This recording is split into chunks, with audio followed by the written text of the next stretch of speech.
Hi friends, இப்போ நம்ம Pandya stores பார்க்க போகிறோம். பாண்டிய ஸ்டோர்ஸில் என்னது அதிரடி முடிவா, அதிரடி திருப்பமா, என்னடா இது அப்படின்னு எல்லாரும் ஆவலாக எதிர்பார்த்துருக்கோம். நம்ம பாண்டியன் திருந்திட்டாரா அப்படிங்கிற மாதிரி இருக்குது. அந்த எல்லாம் இந்த ஜென்மத்தில் திருந்த மாட்டார், இது ஒரு வெளி வேஷம் அப்படிங்கிற மாதிரி இருக்குது. இதெல்லாம் ஒரு பக்கம் இருக்க. பாண்டியன் வந்து 3 பேரும் போயிட்டு வரட்டும் அப்படின்னு சொல்லி சொன்னோன்னே நம்ம எல்லார் முகமும் டியூப் லைட் எரியுதுங்க. ஆனால் நம்ம தங்கமயிலோட முகம் என்னாச்சு, பியூஷ் போன பல்ப்பு மாதிரி போயிடுச்சுங்க அப்படிங்கிற மாதிரி இருக்குது. என்னம்மா உனக்கு பெட்ரோமாஸ் லைட்டே தான் வேணுமா, நீங்கள் மட்டும் தான் போகணுமா அப்படிங்கிற மாதிரி இருக்குது. எல்லாம் ஒரு பக்கம் இருக்க. எந்த ஊர்னு பிளான் பண்ணுங்கன்னு சொல்லும் போது எல்லாரும் யோசிக்கிறதுக்குள்ள முந்திரி கொட்ட மாதிரி நான் சென்னைக்கு போகிறேன் சென்னைக்கு அப்படிங்குது. அடியே நீ தாண்டி முதல் வில்லி அப்படிங்கிற மாதிரி இருக்குது. இவங்கெல்லாம் யாரும் வர ஆசைப்படவே இல்லையா, ஏன் நீங்கள் இப்படி இருக்கீங்க அப்படிங்கிற மாதிரி இருக்குது. இன்னொரு பக்கம் சரவணன் வந்து ரொம்ப இன்ப அதிர்ச்சியாகி எந்திரிச்சு நிற்கிறாரு. நம்ம அப்பாவா இது அப்படின்னு சொல்லிட்டு உங்களுக்கே சந்தேகமாக இருக்குல்ல, எங்களுக்கும் கொஞ்சம் சந்தேகமாக. நம்ம பாண்டியன் உடம்புல பேய் எது பூந்துருச்சோ அப்படின்னு சொல்லிட்டு நாங்களே டவுட் பட்டோம். இதெல்லாம் ஒரு பக்கம் இருக்க.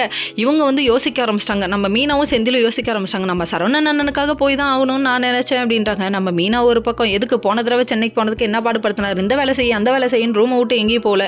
இப்போ மட்டும் போய் என்னத்த பண்ண போகிறோம், அவங்களாவது என்ஜாய் பண்ணிட்டு வரட்டும், நம்ம போக வேணான்னு மீனா இப்படி யோசிக்கிறாங்க.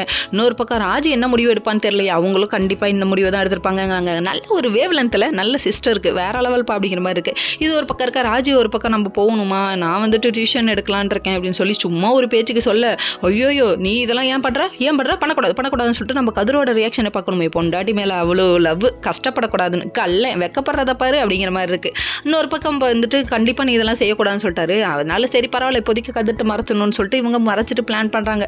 நம்ம அமௌண்ட் கொடுத்தா உண்மையை நம்ம போய் என்ன பண்ண போகிறோம்னு யோசிக்கிறாங்க. Okay friends.